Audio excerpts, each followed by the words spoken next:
Many people's very first time seeing Cordkillers. How do you explain what this is and why we've been doing it forever? Scientists are still working on that, Brian. But to the best of our knowledge, for some 25 years, it's not even that much more. It's not even that much less than 25 years. Brian and I have been trying to figure out streaming our entertainment on the internet. It was, can we do it? Then it was, what's the best ways and can we get most of it? And these days it is, oh my gosh, there's too much. How do we make sense of it? But however you want to watch TVs or movies, we are here for you. Too much / not enough. It turns out both are always true at all times. Oh yeah, you can have both at the same time. You're absolutely right. Yeah. All right. Well, I think we're all set. So it looks like we are live. And so I am going to go ahead and bring us in. Oh, goodness. Yeah, here we go. I'll do this, and then I'll do this, and then I'm going to start the recording, and we'll do a show. I think we should. I'm with you. All right, and...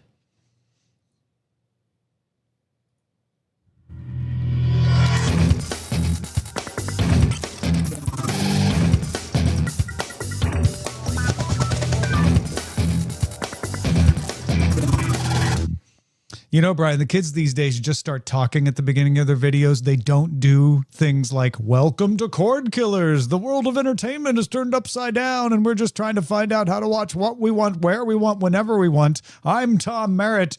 And then I ask you where the good stuff is, Brian. People don't do that anymore. You know, actually, that fits my sensibility for YouTube. The Modern Rogue channel is an interesting one because when the content first started, it was straight up a sizzle reel to pitch a spiritual successor to my TV show, Hacking the System. So we obeyed all of the conventions, mainly to prove that we could do television level production quality. But then the meta changed, and then it changed again, and then it changed another time. And now I am of the opinion where in the cold opens, I was talking about this last night, in the first 3 seconds, you should have enough of a clue that people can pretty much guess accurately how the whole thing goes. Like we're in the age of blipverts. That's a timely reference. Yes, everyone loves Max Headroom references as much as they love a traditional radio-style opening meant to make sure people tuning in didn't feel left out if they got there late. But now we're post-modern, and to be honest, we're sort of threading the needle now by having a side jag discussion when what we should be doing is starting the show. Yeah, with the supply run. Oh, wait, my hand should have been on the trigger. Supply run, supply run, supply run.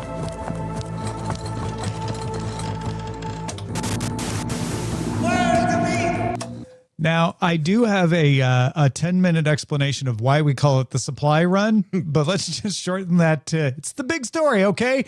Brian, theaters are saved. Oh, thank goodness. I was worried about them. Yep.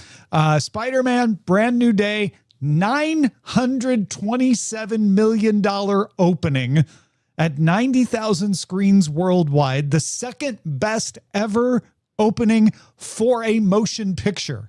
Not second best for Sony, not second best in the United States, the second best ever worldwide opening of a motion picture ever, behind Avengers Endgame, which had $1.22 billion in its first weekend days. Hey, Tom, I'm sorry. We have a bit of breaking news for you because guess what?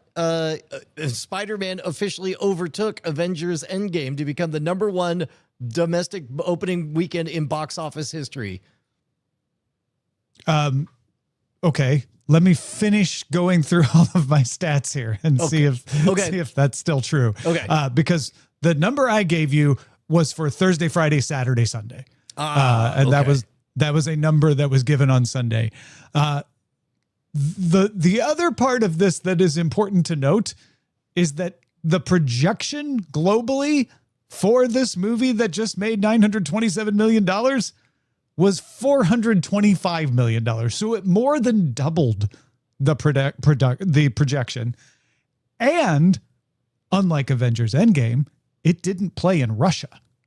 Avengers Endgame had 15.4 million from Russia back there. So knock that off and you only got 1.0 something for Avengers Endgame.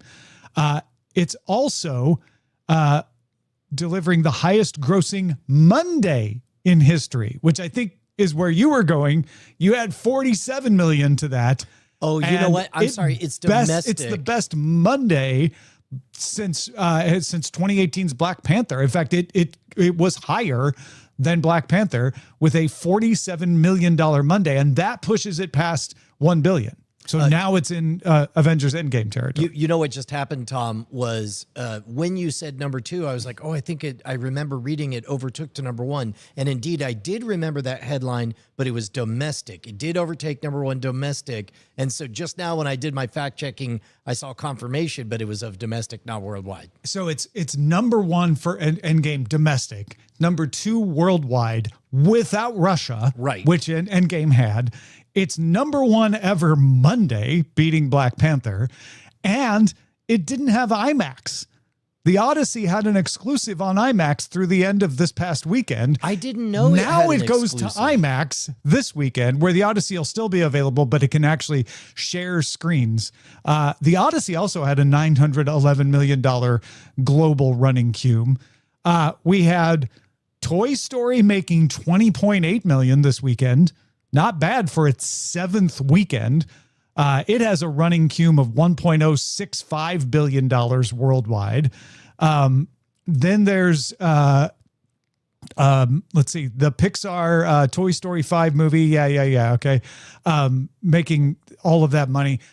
Brian, I ain't even asking. Movies are back. Yes. As a matter of fact, and we pointed this out, my youngest is 13, and this is her first summer sitting with the concept of the summer movie blockbusters. And boy, there's been a lot of them. Appetites are back for, I think part of it is humans, at least here in America, are yearning for an echo of the monoculture. And in an age where we're not, old people aren't going to get into the TikToks of the youngs, and we're all fragmented in a billion other ways, but we could all agree that, Odyssey, Spider-Man, those are fine shows. I mean, the Odyssey did not require you to know anything. Mm-hmm. Like, you didn't even have to read the Odyssey to go enjoy the Odyssey. It was going to tell you the story. You didn't have to know nothing about the first one. You didn't have to have read the Iliad to understand the Odyssey. That's James Cameron calling. Yeah. He's like, correct. You're leaving me out of this conversation. James Cameron, get out of here. Too bad, James. You're not in this. You're not in this one. I'm sure you will be by the end of the year. But anyway, you can access the Odyssey.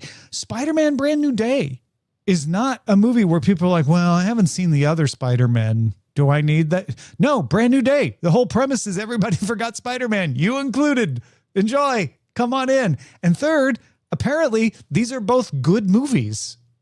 Yeah, and so I wanted to start with that part. They're good, but not great. And I feel like I have a little bit of inside baseball to share that is of a similar vibe. Like, look, spoiler alert, Spider-Man was good. It was fine. But I don't think anybody's going to call it their favorite of the series. I don't think anybody's going to ask, where were you when they started unveiling the roadmap for MCU. But I think what you're saying is it wasn't the best movie. Not by a lot. And the fact is, I think we're at a point where people are like, yeah, it doesn't have to be the best, but could it be good? Because I've been to the movies and they weren't even good. Yeah. Like, you don't always have to be the best. Just be good. Just be a good movie. Here's what it was, is it was solid. It was familiar. Now, no, the Odyssey is not, those are familiar faces. How many famous actors did we get to revisit, including Spider-Man and the Punisher in the Odyssey? And of course, David Nolan is a familiar style for us. But with that in mind, it was familiar and it delivered. It was good. It didn't drop the ball, and it was a welcome catch-up. And in fact, I just saw 90 days ago, we had our biggest video pop in all of Modern Rogue history. And it's a fine video. It's the Brand New Day Spider-Man of Modern Rogue episodes, but it's pretty good, and it showed up after a run of pretty good episodes. And so whatever that latent yearning to go back to that scratched the itch, and 1.9 million people have showed up to watch it. Likewise, that's exactly what I suspect is happening with Brand New Day. Does that make sense? It does. In fact, this is not me trying to like compare YouTube channels, but it reminded me, we just launched a YouTube channel for Sarah Lane and Roger Chang's show, Live With It, which product review show. We've done, the Vision Pro's killer app. Is the Amazon Echo Studio worth it? The Commodore 64 Ultimate, legend or letdown? Do you know what our biggest by 7 times episode amongst all of those was? Oh, it's got to be the Commodore one. Do mini splits lower your cooling costs? What? Yes. 7 times the traffic of any of those others. So yeah, because you know what? That's tapping it's into the brand new day of product reviews. So like, well, it's not super exciting, but I do want to know if a mini split would actually lower mine. And will it deliver? My guess is it delivered. It gives a specific answer of whether or not they're worth it. And let me guess, exactly. Is the answer it depends? It depends on your situation, of course. Yeah. Yes, but it can lower your cost. I do think we are living in an age where people are like, yeah, I'm tired of maxing. I don't need the best all the time. It's not that people don't want the best. It's like not every single thing has to be the best, especially because a lot of times when people go for the best, it falls short. Whereas Spider-Man Brand New Day is like, hey, you want to have a good time with Spider-Man? Here. Yeah. We're not going to let you down. It's reliability, I think, is becoming, you know what?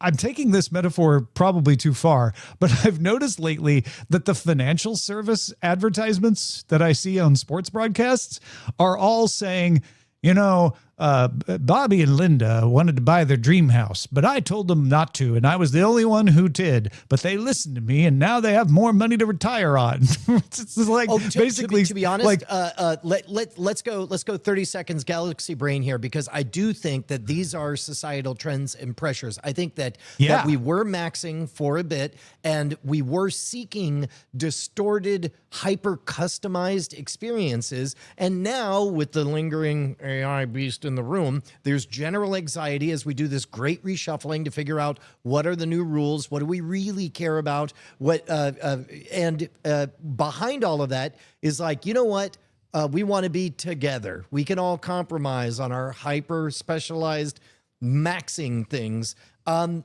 I think I don't know, I'm here for it. It implies that there's a sense of, here's the question though, is whether or not we will reliably keep showing up for it. Can people start swinging for the fences on this content? Yeah, that's a really good question. Because if our premise is right, in a time of great uncertainty, people are seeking reliability. But how long does that go before the reliability becomes boring? Exactly. Where they're like, oh, okay, this is just another Odyssey. Or this is just another Spider-Man, Brand New Day. Give me some. Like, how long does it last before the novelty of reliability wears off? Yeah.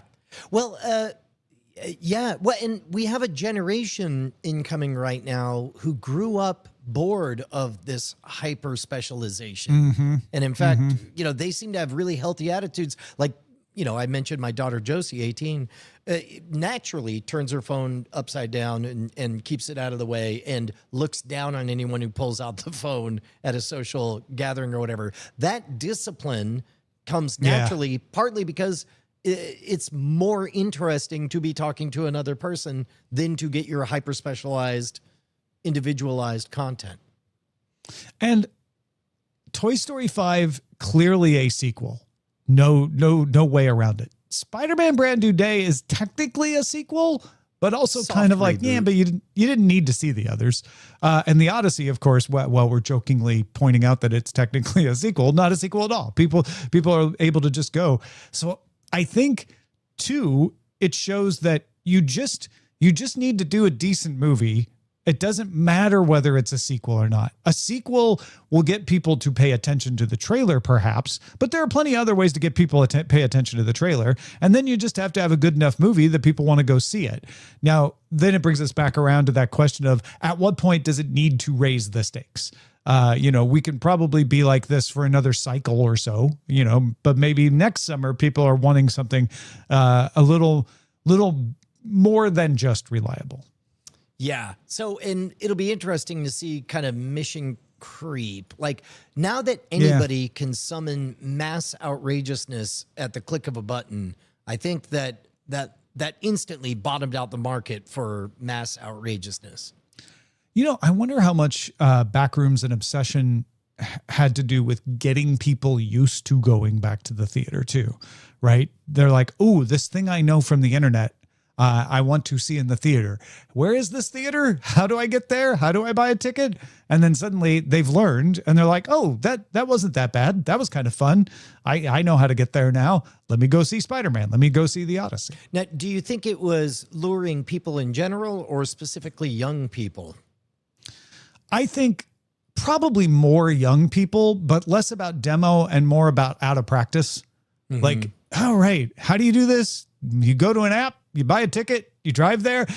Again, I'm not trying to pretend like people didn't know how to go to the movies, but they're out of the habit, right? Yeah. It's not a thing where it's like, oh yeah, every so often on a weekend we go to the movies and I know exactly what to do. I know where I'm going to park. I know how I'm going to get the ticket and all of that. It gets people back in the habit to do it once and like, oh, right. Okay. I remember how to do this. And then it becomes a thing that you are more likely to do again once you've done it once. So I want to touch on the IMAX conflict thing. I did not know that there was an exclusive. I do know that I was bummed when I realized, oh, Odyssey's hogging the IMAX at my local theater. And for a second, I thought about going to another theater, but then I didn't care. I didn't realize that it wasn't even an option on there. They locked up a contract with IMAX to have all the IMAX screens show the Odyssey through last weekend, which is why and now Avengers, it's pretty much just split between Brand New Day and Odyssey for the next weekend. Well, and keep in mind that's why Disney announced their bootleg competitor to IMAX. Their bootleg Limax. Yeah, exactly. Because of that. Yeah, I really think movies are back. They are different. They are, as we are going to hear later in the show, there are varying windows still. We're not in the world of the automatic 90-day anymore, but people will go to the theaters. The idea that like people just won't come back to the theaters and it's going to continue to be a declining business. Sure, maybe on a very grand scale, it's still declining, but it's a lot slower, a lot lower of a slope than I think a lot of people thought it would be. Yeah. Yeah. So can we call it? We're bringing back the summer movie draft next year. I think we could even try to bring the winter movie draft back. I didn't want to get that greedy, but that was exactly what I thought. As soon as I said the word summer, I was like, for sure. Wait? Within the next year, I think it is past time. Oh man. Our commissioner has retired from the movie business. Okay. Well, we're seeking a commissioner if somebody wants to take on that task. Meanwhile, we're also seeking your support on Patreon. Now, if you're sitting there smug saying, I'm already a Patreon, are you? Double check.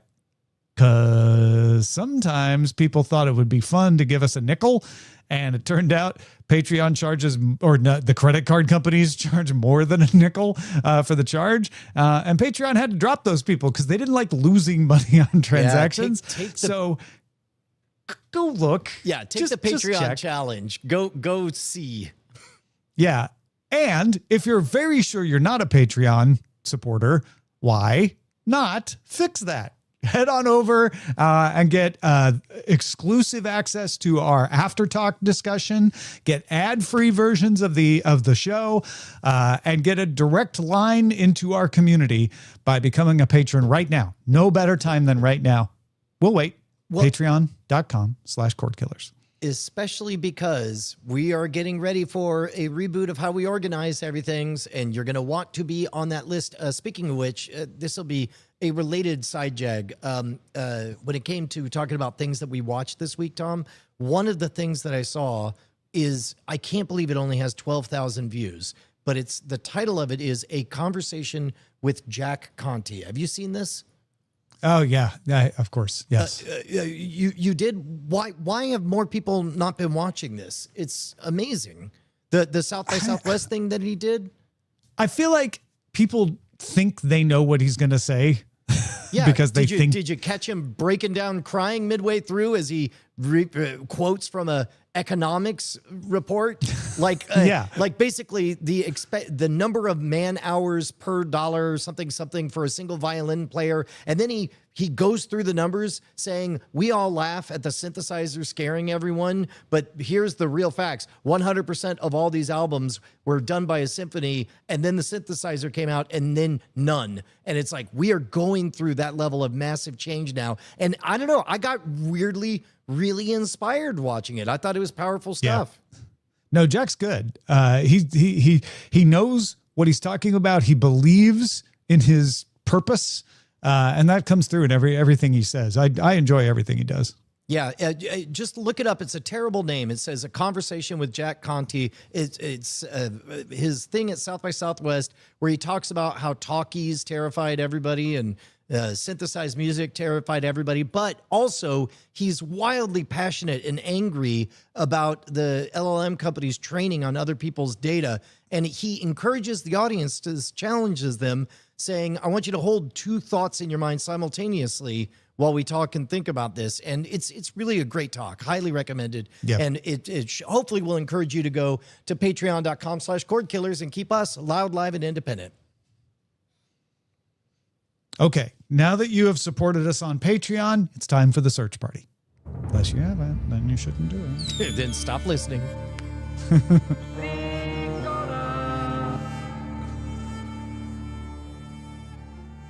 So we got a trailer for Ted Lasso Season 4, which starts tomorrow as we're recording this, August 5th on Apple TV. Did you see the trailer? Did it change your mind about anything? I did see the trailer, and I thought it was a really unfortunate meta moment when the ending joke was a riff on like football is life. And then she says, no, life is a whole bunch of stuff. Football's a small part of it. And then literally says a bit kludgy. He talks about how it's too wordy. It doesn't sit quite as well, but technically it's right. And I'm like, are you talking about this fourth season of the thing that you're doing where like that's the reputation with women's leagues, is that there are more hoops to go through and they're not the real thing. You're not working against the stereotypes. Well, if I know Ted Lasso's writers, that's what they do, is they put in front of you the stereotype. Correct. Right? And then they show what's true and what's not. And then they work through it. I mean, Ted Lasso himself is that, the stereotypical stupid American sports coach. And then you learn, like, yes, some things about him are stupid, but it doesn't come from a malicious place. And some things about him are not stupid that people think. And that's the whole premise of the character from the beginning, right? I do have faith in the writers, but this whole arc is, I don't know. We'll see. We'll see. I have faith, but I don't know if they're doing it on purpose. I don't know if the people making the ads are doing it on purpose. Mm-hmm.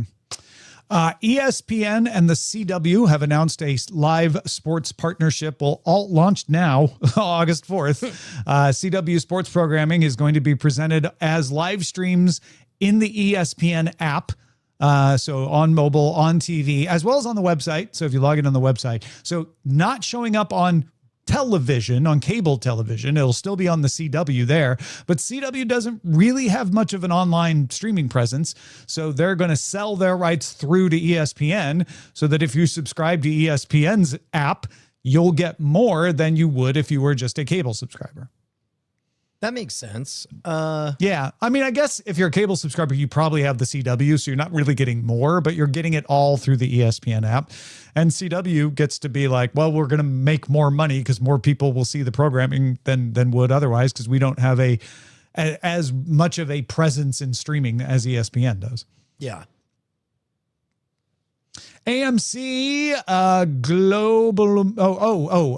Sorry. I should have mentioned WWE Next Final 2 races of NASCAR O'Reilly Auto Parts Series.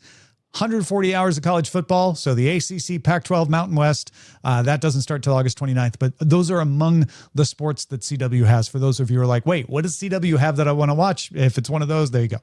AMC Global Media's The Walking Dead franchise is going to stream on both Netflix and AMC Plus beginning in 2027. This is a 5-year deal. It includes the original Walking Dead, which was on Netflix but not AMC Plus, and all 6 spin-off series, which were on AMC Plus, but not Netflix. Now they'll be in both places. Yeah, it's been a minute since I've thought of Netflix needing acquisition deals like this, but I guess there is certainly a hardcore, passionate fan base for The Walking Dead, and if you're essentially pressing a button and causing them to become Netflix subscribers, I can see it. You know who needs this deal is AMC. Netflix had the better end of this deal. They had the franchise series Walking Dead. That's the kind of thing people might look on Netflix and find, and it will stop them from canceling. Like, oh, but I actually wanted to catch up on The Walking Dead. Cool. What a deep catalog Netflix has. They even have The Walking Dead. What AMC Plus was facing was like, people expect us to have The Walking Dead, and then they subscribe to AMC Plus and they're like, wait, you don't even have The Walking Dead?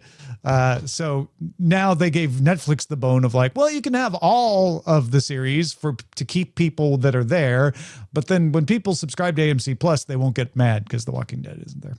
Yeah.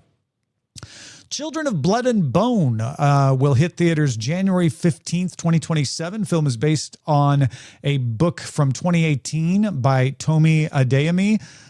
It is set in a fictional African kingdom full of magic, and it's going to have a pretty all-star cast. Damson Idris as Prince Einan, Amandla Stenberg as Princess Amari, Tosin Cole as Zelly's brother Zane, Regina King, Queen Nahanda, Lashana Lynch. It's also got Idris Elba, Cynthia Erivo, Chiwetel Ejiofor, Idris Elba, and I said Idris Elba twice, but he deserves it. No, he deserves it. And Viola Davis, all in the supporting cast. They're just showing up for cameos during this. Yeah, dude, I saw the trailer for this before Brand New Day, and what I liked about it was, number one, I thought it was visually a treat, really engaging, a new style of stuff. So it was number one, good. And then number two, subhead A, subhead B, Wakanda plus Hogwarts. And I'm like, this is going to make all the money on the planet. That's it. Yeah. Yeah. Especially with that cast, right? Netflix is handing its Spanish language film La Bola Negra a 47-day theatrical run. They have to put it in theaters because they want it to be nominated for an Oscar, but they didn't have to put it in for 47 days. It will be the longest theatrical run of a Netflix movie in the streamer's history. It is a film from Javier Calvo and Javier Ambrosi, who go as Los Javis. Originally slated to open in theaters November 6th, ahead of a December 4th streaming window. It'll now arrive earlier, October 16th, and then actually arrive only 2 days earlier on streaming, December 2nd. So a 47-day window for Netflix. Change of heart, do you think? Or is this just some weird idiosyncronous, like, oh, but we have to do it in October because of X, Y, and Z?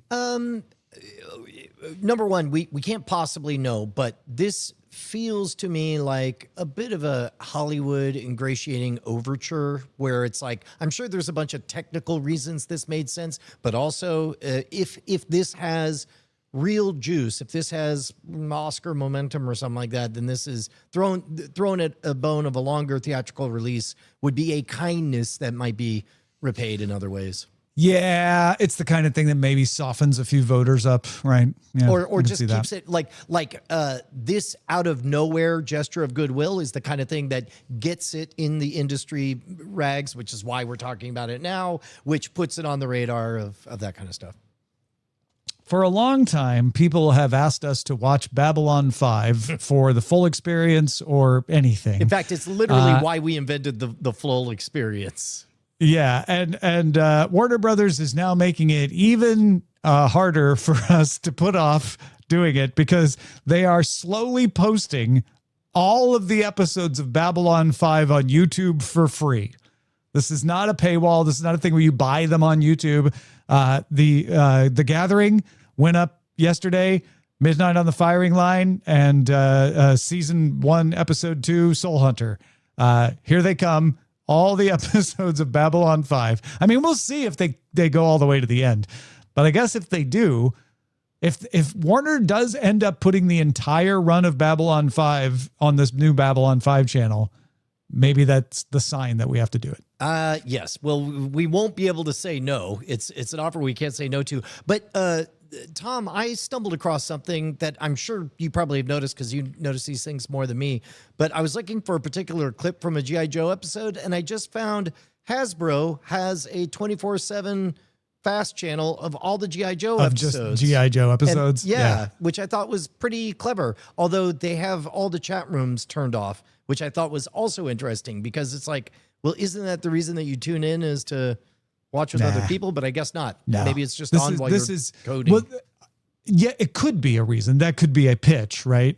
This is a put it on in the background and just let it play kind of pitch, which is a whole other thing on YouTube. Or keep the kids occupied with... Engadget wrote this story as if Warner Brothers has devalued Babylon 5 by doing this. But honestly, I think Warner Brothers is just realizing that, YouTube is another way to reach out to people. And Babylon 5 has a cult following. This will get the word out.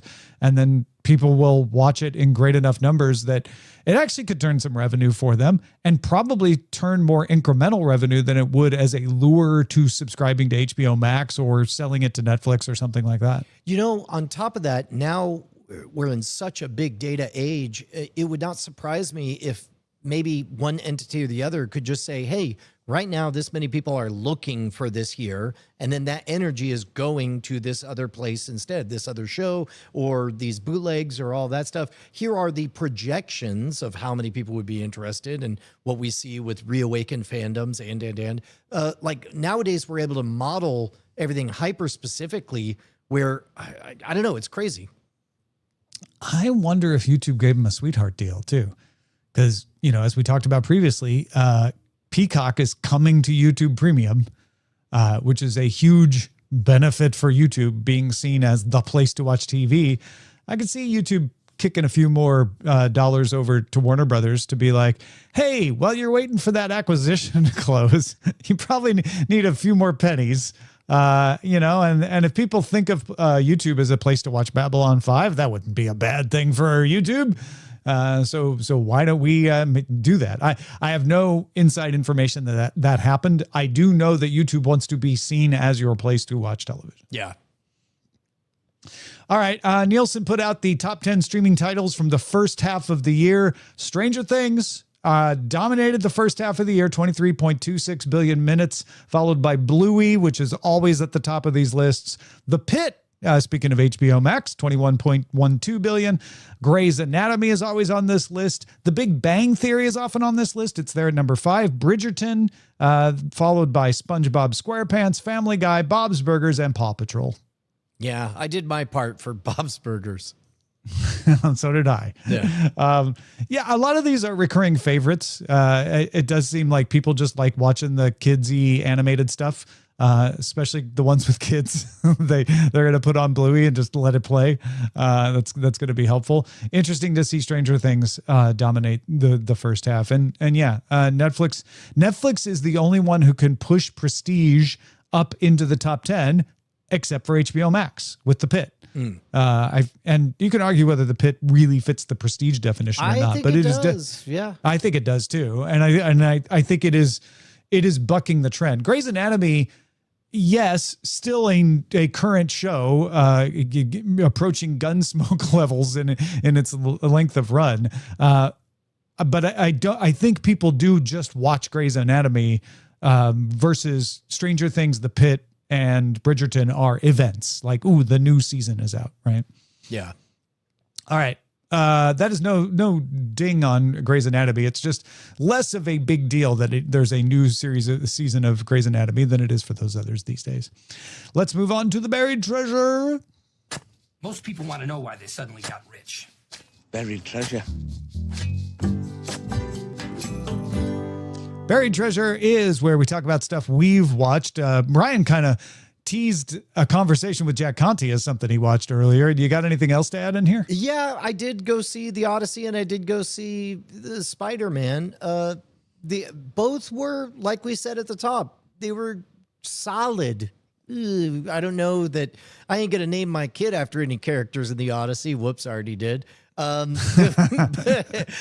well, because I already did that before it came out. That's right. So there. Before it was cool. But yeah, they're both good. Uneven the Spider-Man movie was. There are parts that really got me though that I thought were pretty good. That's interesting. Yeah. And so you didn't walk out regretting having spent your time in either one of these, but you're not raving about it. Although you did name your daughters Helena and Spider. So yeah, and mentor my upcoming son.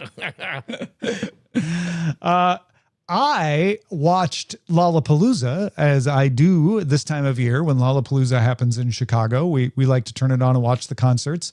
It traditionally is something I watch on Hulu. But for majority of Lollapalooza, I was in Japan, and they don't have, they have Hulu in Japan, but it's like they have Tower Records in Japan. It's pronounced Hulu. Sorry. Well, I don't think so.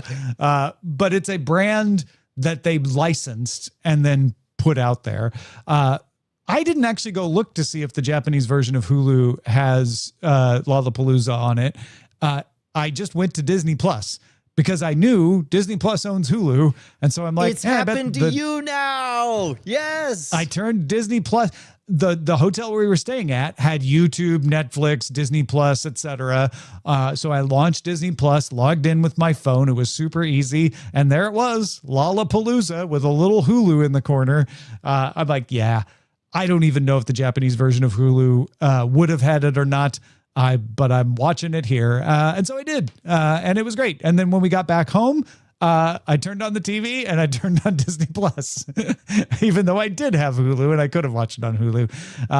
We know they're going to get rid of the Hulu app. They've said they're going to get rid of the Hulu app. So why not train yourself now to just go watch Hulu stuff on Disney Plus, which I did. And, the streaming was really good. They had some weather issues with Chicago, so the schedule got changed and some acts got canceled and stuff. But everything I watched was great, and enjoyed it as I always do.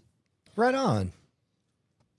If you got something we should be on the lookout for, please do email us, cordkillers@gmail.com. Brian? Yes? Do you know that I have hope for the future? Oh my gosh. I thought you were about to say we're going to scan the horizon, but then I remembered that we had other stuff going on. Yes. Tell me about your Free hope for Tom the newsletter. Free Tom newsletter is my free newsletter that I write. I'm Tom, and it's a newsletter. And this week, I think translation apps have changed the world. Well, yeah. Oh, you know what? This will be a little bit of a digression because I know that Substack recently started putting a Scarlet AI on people's letters, and that felt like, ooh, what a blow for anti-slop. But then a lot of people are like, English is not my first language, and that leads directly to your assertion that translation apps have changed the world. Yeah. In the newsletter, I just talk about all the times that I was traveling in places that don't speak English natively. And yes, English is usually someone's second language if they speak a second language because it is so widely spoken. So a lot of times I could just get by with that. But there were a couple of times where I was like, oh, this person doesn't speak enough English or isn't confident speaking English. So I'm going to whip out my Translate app and then I will make it through. And when I see this product in a store and I'm like, is that yuzu sauce or shampoo? I need to know before I buy it. Quick translate of the bottle. There's no more language barrier. Just everything if you have works. a Translate app. Yeah. And they work well. They work well enough to converse. In fact, in one place in rural Japan that I've been to, the woman just came to the table with her phone open. It was like, here we go. You say your thing and then I'll say my thing and then we'll read it and we'll be fine. Tom, I'm surprised. It's interesting. Just as you naturally went to look for Hulu content on Disney Plus, I'm surprised that you've not yet habituated yourself to just use the Everything app for translation? You still used individual specialized translation apps? Yes, because I know that the people I'm talking to understand that interface. Got it. But if confidence was higher, you would just go to the everything app? I thought about just opening ChatGPT and letting it go, but I knew it would take explanation to be like, wait, what's that? Yeah. Or at least, and I was like, I know this will work, and I know they'll understand exactly what I'm doing, and it'll get us there faster.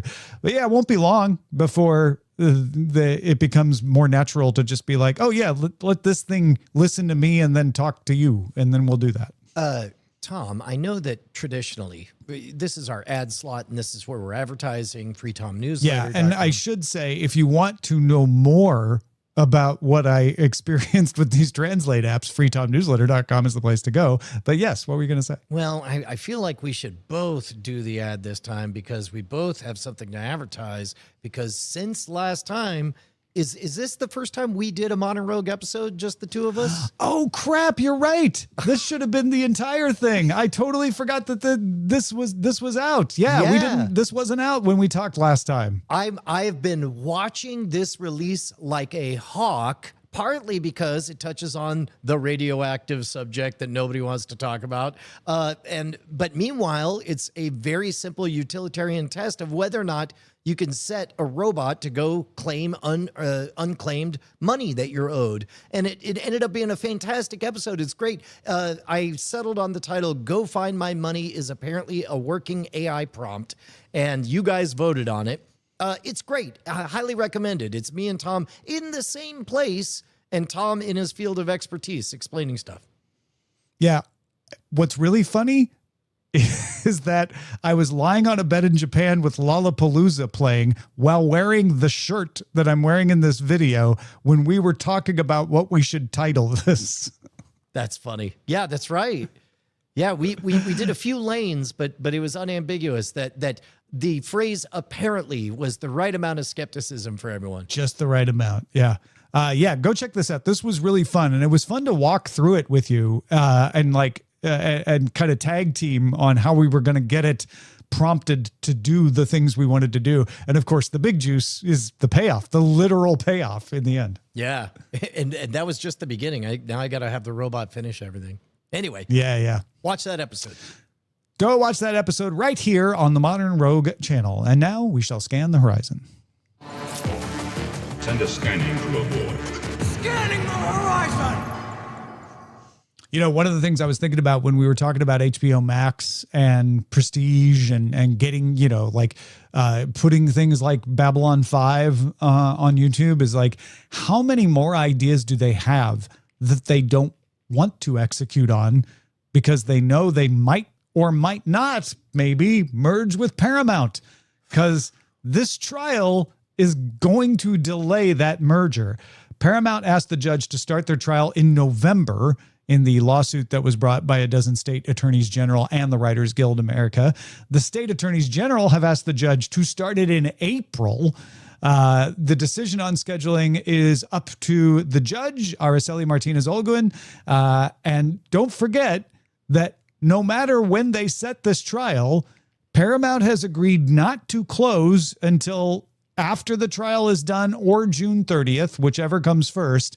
And this trial isn't going to start till earliest November, meaning starting September 30th, Paramount is going to be paying $7 million extra a day to acquire Warner Brothers because they agreed to that in the merger agreement.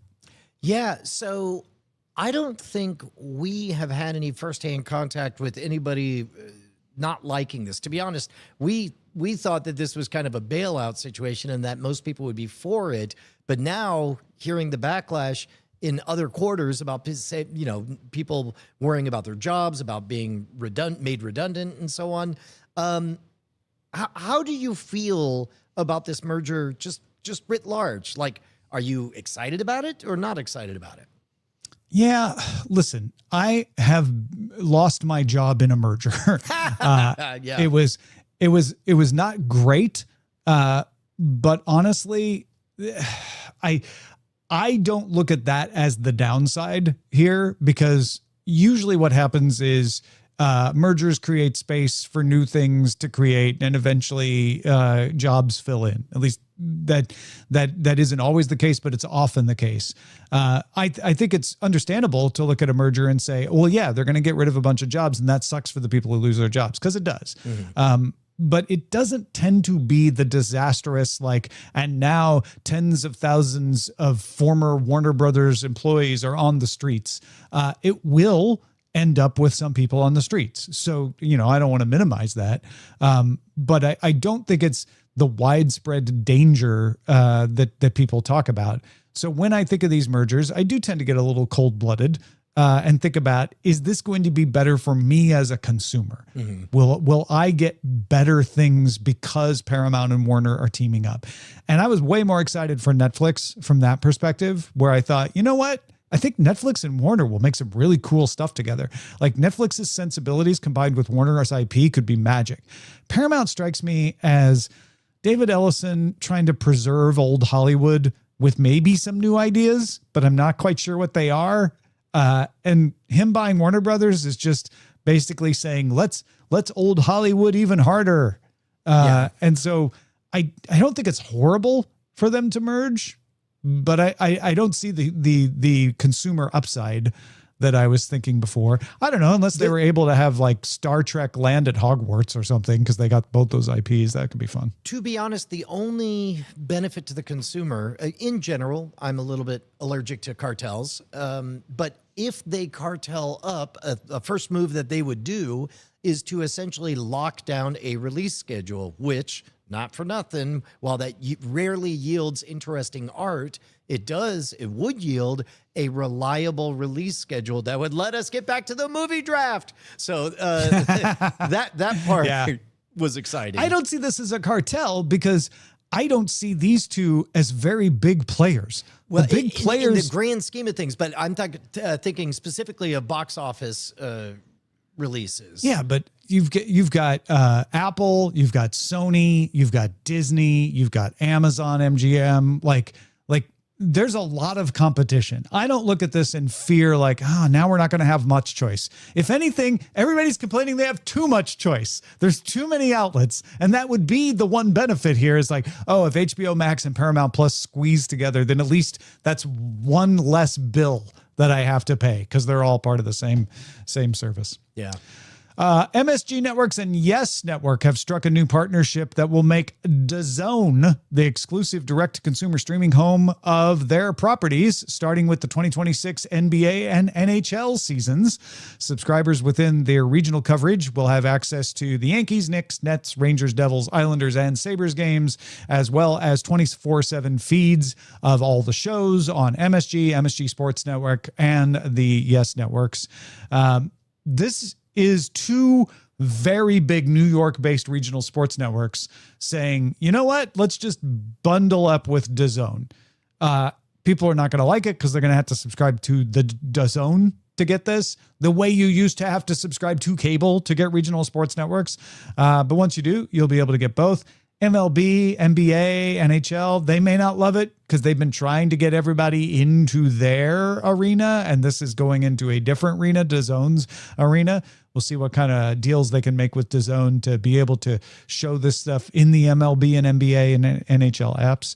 But we've been keeping an eye on the regional sports network stuff. So this is a big move to see them not decide to roll their own, not decide to go into the leagues system, but to partner up with another third party. The MSG Networks, is that Madison Square Garden related or? Yes. Okay. That is. That's what it's not monosodium glutamate. It's Madison Square Garden. That was not a contender, but I thought that maybe it was just a coincidence. I've had MSG on the brain ever since the hack. Yeah, right. Exactly. The UK's Ofcom has conducted a study and found that 26% of viewers would go to the streaming giant Netflix as their default place to choose a television show. Only 25% picked the BBC. That's not that big of a difference, but it is significant that it's the first time in the survey that the BBC wasn't at the top. ITV came in with 15%. And then when you break it down by demo, YouTube was the number one choice. 16 to 24-year-olds would go to YouTube first over the BBC or Netflix. And in fact, the data shows the number of minutes watched on YouTube has doubled in the UK since 2022. This is secondhand info, but on another program, I heard somebody throw out the stat that at the peak of cable television in the 80s, it was 96% people had cable subscriptions, and now it's in the low 30s. And so seeing all of those staid institutions that we grew up like lose their footings is very strange. This is probably the biggest change in the entertainment industry since television started, right? Cable television was a big deal, but it didn't actually replace the broadcast networks. The broadcast networks were still quite prominent. But the rise of television meant you didn't have to go to the movie theater to watch video. Television did kill the movies. Yeah, it changed it forever. It changed the model. It changed the frequency. It changed the type of movies that were made. And yeah, we're seeing that again. Yeah. Apple TV viewership has hit an all-time high as of the June quarter. Services, which houses Apple TV, posted sales of $30.7 billion. That was up 12% and a new record because it's up, but it was still below analyst forecasts. Apple indicated growth would continue to moderate in the current quarter and blamed the fact that they didn't release F1 this quarter like they did last quarter for the lack of greater growth in the revenue, because they made a lot of money off of F1 and they didn't have an F1 level release this year. But hey, man, Apple viewership still going up. The other story I saw kicking around is that the incoming Apple CEO, John Ternus, was at the Ted Lasso screening, and someone asked him about Apple TV, and he said something I thought was rather banal about like, yes, we love our originals and we can't wait to continue to invest and grow them. And a bunch of people turned it into John Ternus, the hardware guy, backs the services, backs the TV. And I'm like, well, yes, but he's also not just the hardware guy anymore. He's the incoming CEO. It'd be surprising if he said, yeah, it's been pretty good, but I'm probably going to shut this whole business down. Right. But the hardware's my favorite. Did I mention exactly. I'm from hardware? Yeah. Samsung has a couple of items worth noting here. Several apps have been banned for being res proxies. Res proxy is kind of short for residential proxy internet. Basically, people try to get the app into the smart TV app store and then swap out some things on the back end so that they can share your internet connection with people who shouldn't have access to your internet connection, and then run botnets and stuff. LG had to block a lot of these apps last month. So something to be aware of if you're downloading apps, to be careful what apps you download on your smart TV, and also to know that Samsung and LG are blocking those kinds of apps from happening. Samsung also going to start deploying the latest version of HDR10 Plus, HDR10 Plus Advanced, starting with its 2026 TVs this month, and Amazon's Prime Video will be the first platform to support it. It's got brighter brightness and more color precision and stuff like that. The dynamic range is even higher. Yeah, and then I saw you put in Wonder Man 2 was canceled. I couldn't find out when. I was not sure that was old news. Did we not talk about that in the past? Well, I know there was a big interview with the star, and they mentioned that it was canceled. I only heard about it this past week, and the internet furor was just in the last week. And in fact, because they had greenlit season 2, we definitely talked about that. Yes, and then they changed their mind and were like, "No, psych." Just kidding. Correct. And in fact, it's so on brand given that property that part of me wondered if that was just viral marketing for Wonder Man season 1. Is like the irony was off the charts. This business, am I right? I want to believe. All right. If you'll hold for just a second, folks, we will get to the chatter. Yeah.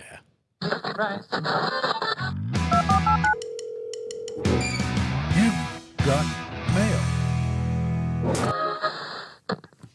Joey wrote, "Hey, Brian and Tom, I love the show. I've been watching forever. I finally got things together enough to be a patron and give something back to you. So thanks for all the hours of stuff. I actually have two questions for both of you. You guys talk about Marvel stuff fairly regularly, but I don't remember either of you mentioning the animated show X-Men 97, which continues ingeniously where the animated series left off in some year in the 1990s. Have either of you seen it? Season 2 just came out. It's been pretty ill so far, as the kids say. Just curious. My second question, and I guess my big one, you guys talked about different apps that live TV, fast TV, waterfall TV, whatever it's called. I have no idea if it's even possible or how to do it. But Brian, have you thought of a constantly streaming Brian Brushwood channel? Just all the internet or any video you've ever done, just constantly streaming. I'm sure even your diehard fans would see something new at some point, or just soak in the Brian tub for fun. It would be cool. On my Roku, I've stumbled across things like YouTube fall video channels, and that's why I'm asking. Just a thought. Again, you guys are great. P.S. Not a huge thing, but I didn't see my name in the credits. It hurts, but I'll still subscribe and watch everything. All right, let's start with the most important part first. Guess whose name's in the credits? We definitely watch the credits today. That's right. That's right. And then going back to the second point, the BBTV, we had something like that in the original Diamond Club. What was it? Diamond Club. Diamond Club Television, DCTV. Yeah. In fact, it was diabolical. This is a pretty good Brian Brushwood campfire story because back in the day, so much of what Brian Brushwood knows about doing clever algorithmic hacks was based on the Ron Paul movement in 2008. They had like Ron Paul TV, and it was basically a playlist of YouTube that whenever you went to the website, it would just insert everybody into a playing video at the exact moment on the playlist. So it was all served by YouTube. There was no restreaming on it, but it was coordinated so a chat was able to watch everything live. That's exactly what we did with Diamond Club Television when we first went independent. I loved it because it had the knock-on benefit of, as people left comfort television on in the background, a lot of YouTube views for Scam School got to be racked up. But then I think the big disturbance in the force there was Twitch got serious about IRL and live streaming, and the idea that everybody could watch live streams in one coordinated place that was taking it seriously pulled us in. Similar to... as a matter of fact, Jack Conte talks about a similar thing where algorithmic change dictated all of their content. That kind of thing happened to us as well. Yeah. I also, the ones you see on YouTube take a lot of work to do. You can't, it would be nice. And we talked about a technology that might make this possible if it rolls out to everybody eventually, where you could just point at a playlist and say, run it as if it's a live stream. I'm hoping they make that available for everybody to do. Right now, if you want to do it on YouTube, you have to create a massive video. You have to just edit all your videos together, which is not impossible to do, but it's more work. Hold on. There might be, do we have enough content, Tom, that we could just turn on a live feed on our YouTube channels, or a shared feed? Like what would all of the Diamond Clubbers as what if we all ran the same straight? Sorry, you're getting me in. This is after talk stuff. Anyway, yeah. Okay. I'm already thinking about like content, kind of like Twit does, where they go into reruns and the feed is always going, or some version of that. Yeah, you have to run it. That's what I'm saying. You have to edit it as a video to run it on YouTube, or you have to run it yourself off of a computer as a live stream, which you could do. That's what they did on Twit. Mm-hmm. But yes, it's not a simple like turn it on and then it happens. Yeah. Nikki M writes, "Hi, killers. Just adding my 2 cents to the micro drama discussion. I do try to avoid the AI actor generated versions of micro dramas. Part of it is the uncanny valley of it all, but I like to think I prefer real actors and want to support that part of micro dramas as much as I can. But if I were putting my loathing for AI generated content aside, this is the way I would use it. Re-editing soap operas. All My Children on the air for 41 years with more than 10,000 episodes. Days of Our Lives, 60 years. Young and the Restless, 53 years. Imagine being able to use an AI engine and saying, I want to see the run of Sarah Michelle Gellar's Kendall Hart from AMC, or the life of Sam Brady from Days, the Cricket Philip Nina triangle romance from Young and the Restless. Soaps are practically 3-minute scenes already, with their cliffhanger moments and natural arcs with sweeps. Didn't even mention Marlena being possessed by the devil. Could it be an add-on for a Paramount or Peacock or Disney Plus subscription? This type of personalized editing would be great for AI, and with decades of footage, this would be decades of content. Love killing those cords, Nikki. Yeah, Nikki, do me a favor, watch that Jack Conte presentation, because he talks about the difference of film when they were trying to just copy plays. It was essentially play slop, versus when somebody said, what can film do that plays could not? And then when you see From Earth to the Moon, and then all of a sudden you're seeing hard cuts to represent going to different places and times. Like Jack Conte points out very emphatically that we have yet to figure out what the equivalent of that is with AI, but it'll be fascinating when we get there, because we're all gonna bonk our heads and be like, oh my God, this is, now I get it. But it's not here yet. How did it take me so long? Yeah. Yeah. Then Andrew wrote, just a quick tip. I'm not sure if you've ever mentioned, sometimes when you buy stuff with Amazon Prime, you can choose no rush shipping and get $1 or $2 in digital credits. It's not very clear, doesn't show up in checkout at all, but if you subscribe to an add-on channel in Amazon Prime Video like Crunchyroll or Apple TV, etc., any of those digital credits you have can be used towards that add-on subscription. You may have mentioned this before, but it came to mind again when listening to the section about streaming platforms on the recent special episode. Bonus tip, a few times a year, usually coinciding with Prime Days, they have deals for cheap add-ons. Combine that with your no rush credits and you can get some free streaming services. Yeah, if I ever did know this, it didn't stick in my brain. I love this. This is brilliant. Yeah, no, I love this too. I have used those credits before, usually at holiday times when I'm ordering gifts and I'm doing my shopping early, and I'm like, well, they don't need to get there until Christmas. So I'm like, yeah, delayed shipping, give me the credits. And then I usually use it to just buy stuff. I didn't think about using it to do subscriptions. That's pretty genius. Yeah. Andrew also wrote, I loved Brian's Mr. Jambo recommendation. I just wanted to make sure you and other listeners noticed that if you watch the video with subtitles on, it does have a translation for what Mr. Jambo is saying. Yeah. And finally, the hat trick of emails. Andrew wrote again, I don't recall this being mentioned before. Apologies if you already covered it. I just noticed this, but it came out about a year ago. BritBox added a BritBox Premier tier to their plan that gives early access to popular titles and includes additional content from BBC Select. That's all pretty normal, but the twist is that you can only subscribe to BritBox Premier with an annual plan. Mm-hmm. So they lock you in for a year if you want that. One note, because we were talking about these TV tracking apps last time. Bingers is a new TV show and movie tracking app from Antonio Pinto, one of the founders of TV Time, the app that was sunset that caused everyone to be sad and look for a replacement. So Bingers has arrived if you want to try that.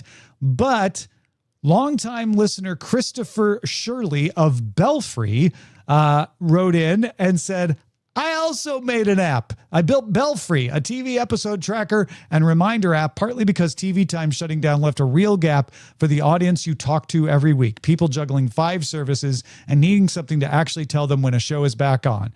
Not just log what they watched.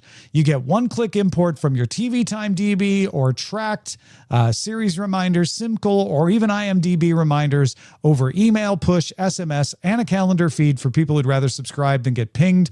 Free tier is actually free, unlimited shows, no caps.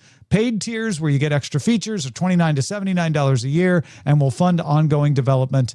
And then he was nice enough to offer us some free access and promo codes, which we need to get back to him about. But very cool to have someone in the family making a TV Time alternative as well called Belfry. It's funny when we forget that people listen to it, and then that our musings go out to people in the industry, outside the industry. I'll never forget that there was one month we were covering Jason Kilar, and then my phone rang and it was Jason Kilar. Jason Kilar. Yeah.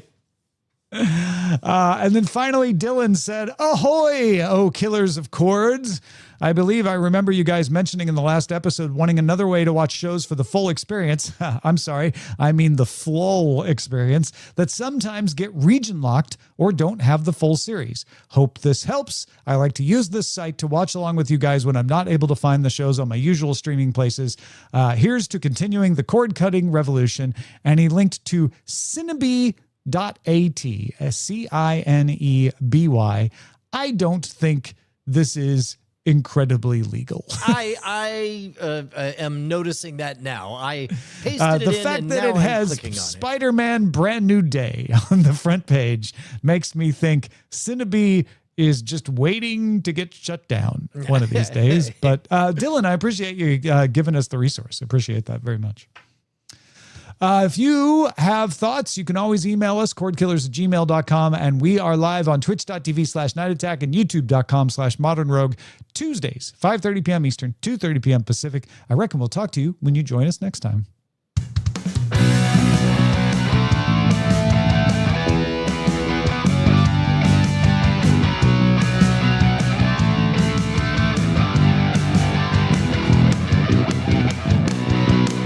Diamond Club hopes you have enjoyed this program.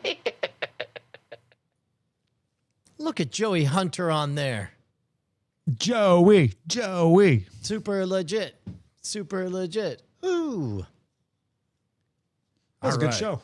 That was tight. It was good. We got a relaxed energy, Tom. I think we're good at this. I think we might want to start doing this professionally. Yep.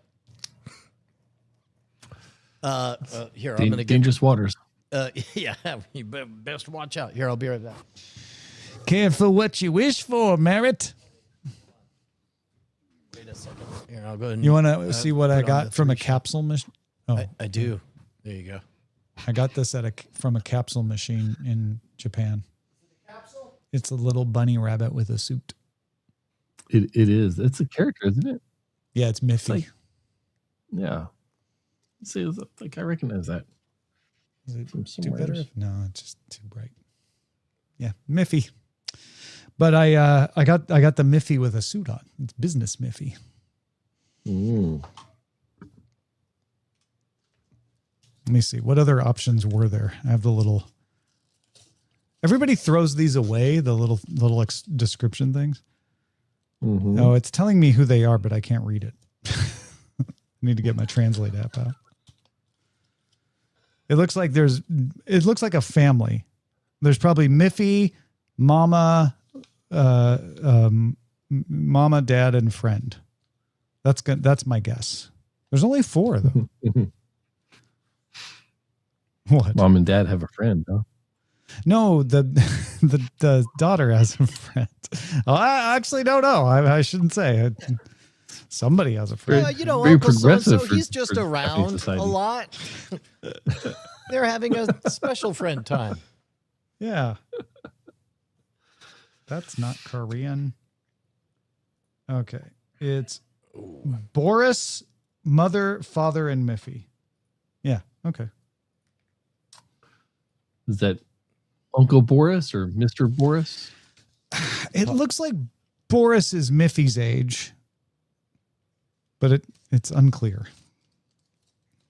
All right, you guys ready to do the flow experience? Absolutely. All right. As it has always been known. Okay. Well, now we have to stick to it. Okay, here we go. In 3.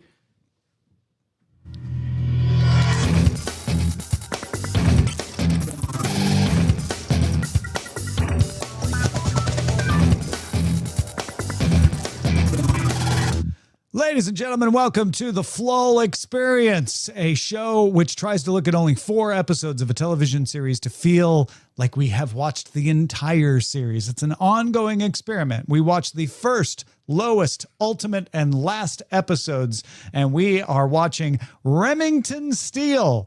We're in our third episode, the ultimate episode, Beg, Borrow, or Steal, season 4, episode 20, which first aired March 29th, 1986. I'm Tom Merritt. He's Brian Brushwood. Hey, man. So I love that we're continuing to call it the full experience. We're just never been anything else. Steering into the skin. I love it's not it. a mistake. It's just what this has always been called. Although, Tom, yeah. we talked about how surreal it was to watch the lowest rated episode and you believing it was the highest rated episode.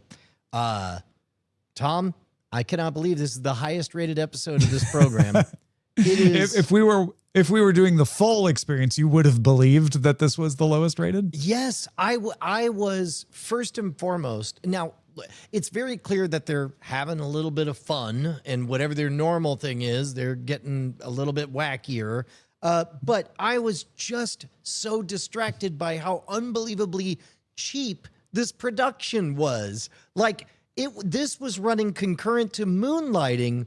And maybe it's because we just watched Moonlighting that felt perpetually like it was a movie. And maybe it was, well, no, you can't even blame, they have star talent. I mean, we had 007 before he's on 007. But from the play-like cheap sets to the I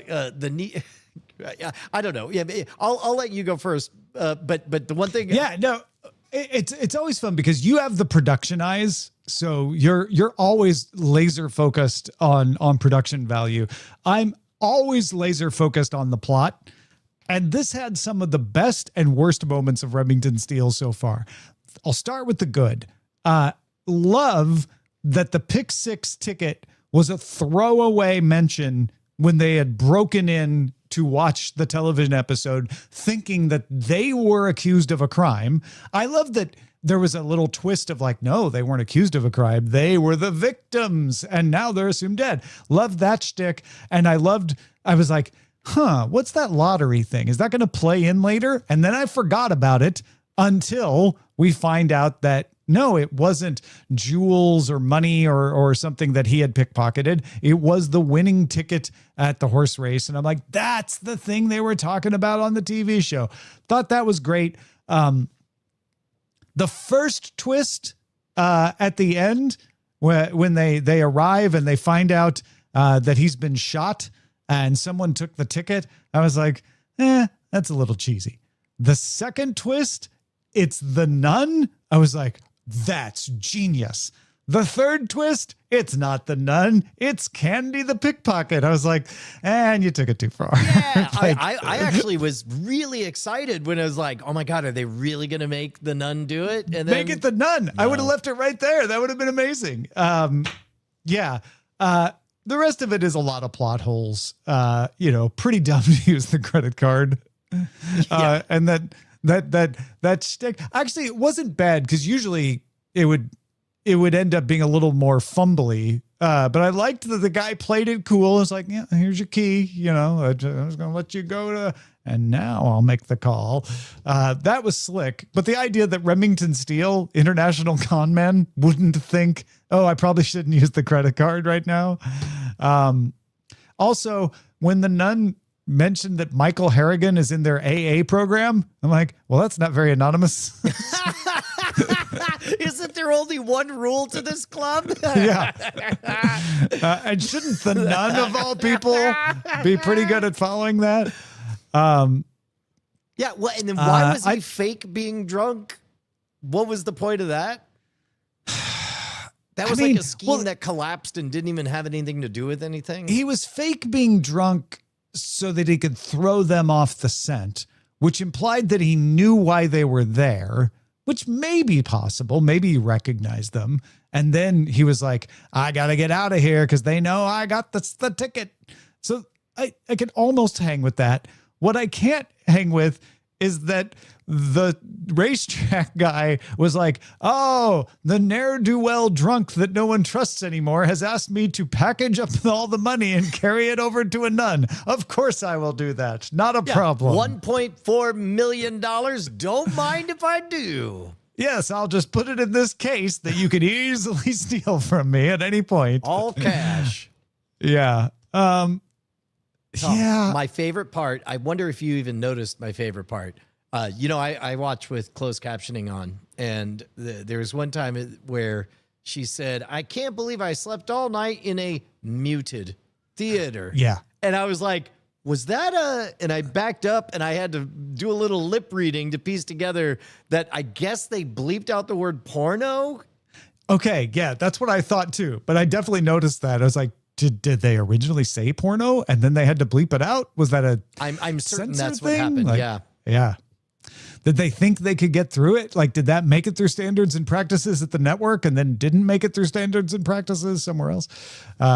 Yeah, that also all the fight scenes were horrible. Remington Steele's a horrible fighter. Yes. Yeah. He's way better as James Bond. Although watching him manhandle very tiny men was a treat. The jockeys. He Yeah. picks him up by the shoulders and just holds him eye to eye. That was pretty amazing. And he's looking all shaggy with his perpetual 5 o'clock shadow. I guess another thing I did like is that they unapologetically just had them tour Los Angeles homelessness. I don't think you would make this show because it would be people would be afraid it would be seen as insensitive. But I liked that they were like, no, they are going to live the actual life that you would have to live on the streets. And granted, it's Remington Steele, so they can get like truly nitty gritty.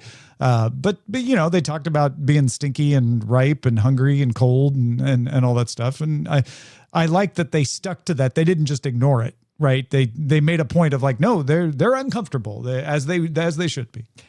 Did you have the same cognitive dissonance I had where whenever they mentioned a dollar amount, I had to ask, is that a lot or a little at this time? Especially with the I need $100 to bury my friend. I'm like, I don't think you could bury someone for $100 even in 1986. That doesn't sound like enough. Yeah. At one point midway through, I'm like, yeah, okay, I can see why this is the ultimate. It's a good mystery. They're keeping me on the hook. But by the end, I was like, no, I don't. No, that's not for me. Also, okay, so per our full experience, when we, regardless of what order we watched them in, like Bonnie, I watched this one with Bonnie and she was like, what? They're already like together? I'm like, man, I don't know how fast they collapsed that superposition. They did not do much Sam and Dianing. They went straight to old married couple where I think they went straight to the magic's all gone. I mean, yeah. It was really weird. Yeah, and you see that again at the beginning of this. That's apparently the running gag is that, they're just still kind of interested in each other, which honestly is a different way of doing it, especially for 1986, where everybody was Sam and Dianing. And Sam and Diane was happening in 1986 still. So yeah. Amos, did you watch Beg, Borrow, or Steal? And if so, can we beg, borrow, or steal your take on it? Did you leave anything in an envelope for us? Is there a package? I mean, a ticket? This episode was so ridiculous. I didn't mind the general plot so much. Like, it just seemed like an 80s plot. Fine. How's the credit card machine going to tell him it's stolen, but then he's still doing the chunk machine for the receipt? Oh, they showed him hand entering it. He did the chunk, yeah. and for a second it looked like he was doing some calculator, but it was like, no, he's manually. That was actually a thing for a while where you would do the chunk, and then you would enter it for approval, but the approval terminals didn't have receipts, so you still had to do the chunk for the receipt. That was actually real. I remember that. That was completely new to me.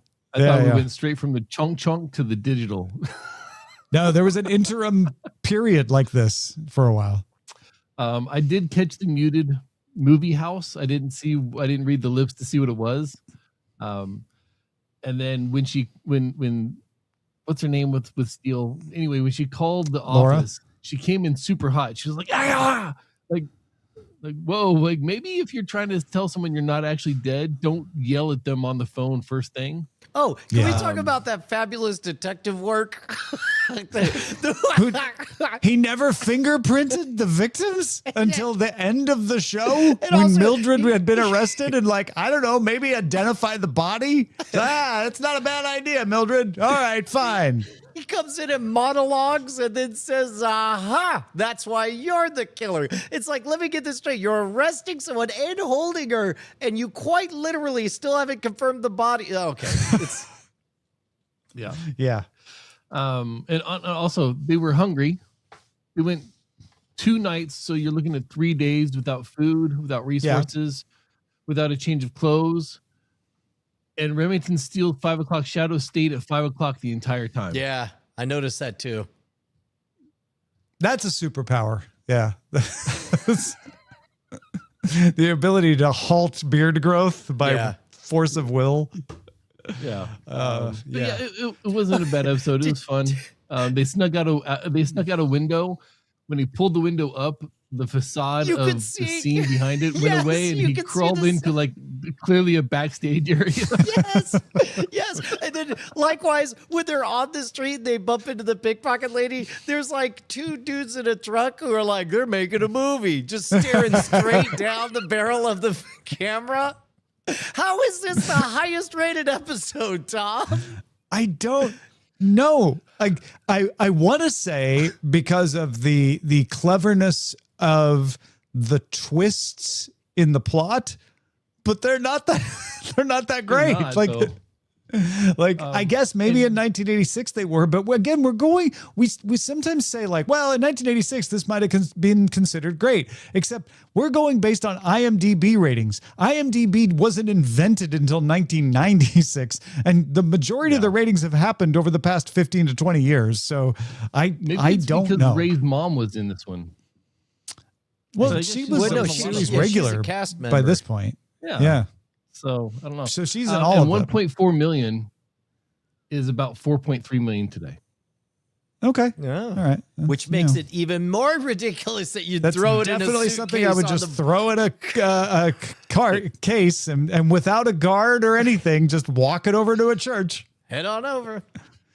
I'm sure she has the ticket. I'll just package up all this money. Yeah. Oh, and also once they had the money, they still asked for the ticket. Well, you have turned in the ticket to get the money? Well, no. That's why I think it's so ridiculous. Is he's like, well, he said the nun had the ticket, and so we should go over to the church to avoid the people seeing that the nun won. The nun won. So for discretion, I'll just carry the money over there. Well, what I'm saying is at the end when anyway, the ticket and the money both existed on the same person at the same time. It was like this. That's I know. It was pretty dumb. I agree. What? This was the highest rated episode? Yeah. It's this is the full experience. Yeah, that's right. We do have a conundrum to solve, which I'm sure we will solve by next week. However, you out there may not be able to solve it. Steeled with a Kiss, parts 1 and 2 was the final made-for-TV movie Remington Steele episode, aired February 17th, 1987. It is considered the 5th episode of Remington Steele.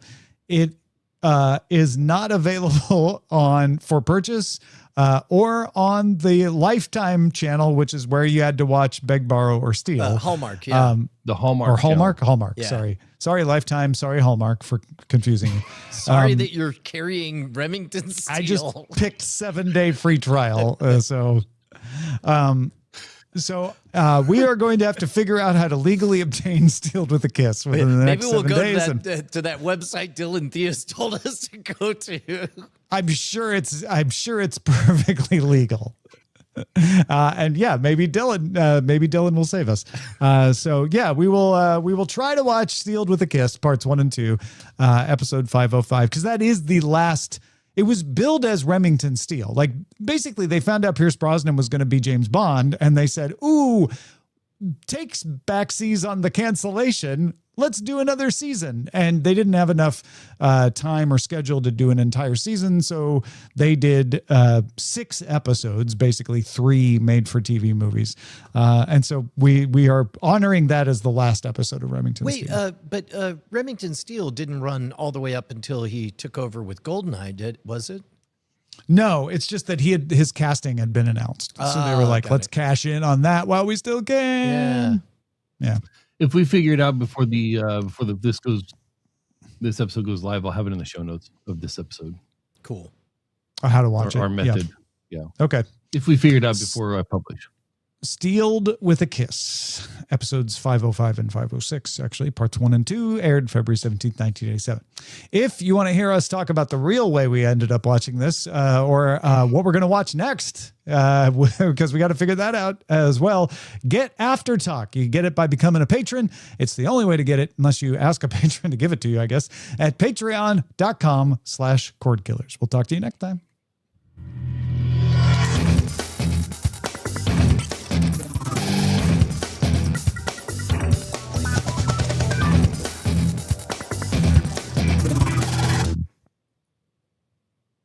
All right. Yeah. So Pete pointed out the timeline. He lost the Bond job because Steele came back. That's why Timothy Dalton came in. But then why did they do the extra season? Because so both things can be true. Well, like what happened was he was going to get cast. So they said, did announce it because let's do another season to cash in. And then he lost. Then he lost the casting. Well, they didn't cash in. They I don't know about cashing in. Like basically they're like, no, don't leave. If you have that much heat, we're not going to let you take it and go be 007. We're going to extract it here in Remington Steele, where your contract traps you. And he was trapped and had to do it. So it'll be interesting to watch this final episode, knowing that he was probably a little bit resentful of doing it, as Timothy Dalton was now Bond. Before we go into After Talk, before we drop on the live feed, I got to talk out and figure out what I'm doing. Okay. Should we do After Talk? Yeah. But while we still have the chat room audience, Justin's out in Florida.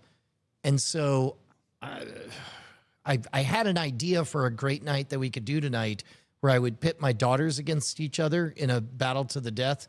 And, but then Josie has band.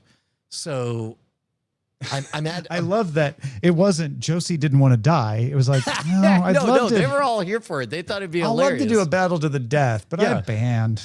Yeah. Well, I'll tell you what, I think I'm going to punt. And if you guys could let people know in the Discord that we're definitely not doing Great Night tonight. And unfortunately, I leave out of town at 5 a.m. tomorrow. So do it at 4 tomorrow morning. Do it at 4 in the morning. Yeah, no, that tracks. Yeah, that's the obvious solution. Yeah. Yeah. Okay. All right. So there's going to be no Great Night tonight, guys. We'll figure out a way to do it remote, and we'll see you guys. Bye. Bye. Bye. All right. You can always use our StreamYard.